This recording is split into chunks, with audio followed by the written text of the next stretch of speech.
এবার এনসিপি উত্তরাঞ্চলের মুখ্য সংগঠক সার্জিস আলমকে আইনি নোটিশ পাঠানো হয়েছে। একই সাথে প্রকাশ্যে ক্ষমা চাইতেও বলা হয়েছে। নোটিশে বলা তো ক্ষমা চাইতে হবে। এছাড়া প্রেস কনফারেন্স করে 2 ঘন্টার মধ্যে দেশের জনগণের কাছেও ক্ষমা চাইতে হবে। সুপ্রিম কোর্ট 22 মে সার্জিস আলম এক ফেসবুক পোস্টে লিখেছেন, টাকা আর রাজনৈতিক দলের সুপারিশে অনেক হত্যাকারী আওয়ামী লীগের জামিন হয়ে যায়।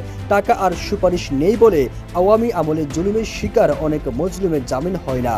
আন্ডে হেফাজতের উপর চাপানো মিথ্যা মামলায় অনেক মজলুম আলেম এখনো আদালতে চক্করে কাটে, কারাগারে বন্দী থাকে। অথচ এমন অনেক দাগী আসামি বিগত কয়েক মাসে জামিন পেয়েছে যারা বিএনপির সাথে সংযুক্ত। কোন আইনজীবী এবং বিচারকের প্রত্যক্ষ মদতে হয়, এমন প্রশ্ন রাখেন তিনি। সার্জিস পোস্টে লিখেছেন, সে রক্ত ঝরল, তারপরও 9 মাসে একটা বিচার কার্য সম্পূর্ণ হয় না, একটা খুনের বিচার হয় না। এই দায় আইন উপদেষ্টা হিসেবে আসিফ নজরুল স্যার কি কোনো ভাব নয়?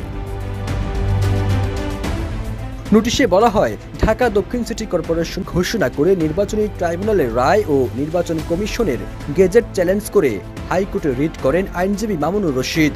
শুনানি শেষে হাইকোর্ট বৃহস্পতিবার সেই রিট সরাসরি খারিজ করে দেন। এই রায় ঘোষণার পর সার্জিস ভেরিফাইড ফেসবুক আইডিতে 11:49 দিকে ওই রায় নিয়ে একটি প্রতিক্রিয়া দেন, যেটি গণমাধ্যমে প্রকাশ করা হয়েছে। এই মন্তব্যের মাধ্যমে রাষ্ট্রের এক স্তম্ভ বিচার বিভাগের বিষয় অসম্মান দেখিয়েছেন।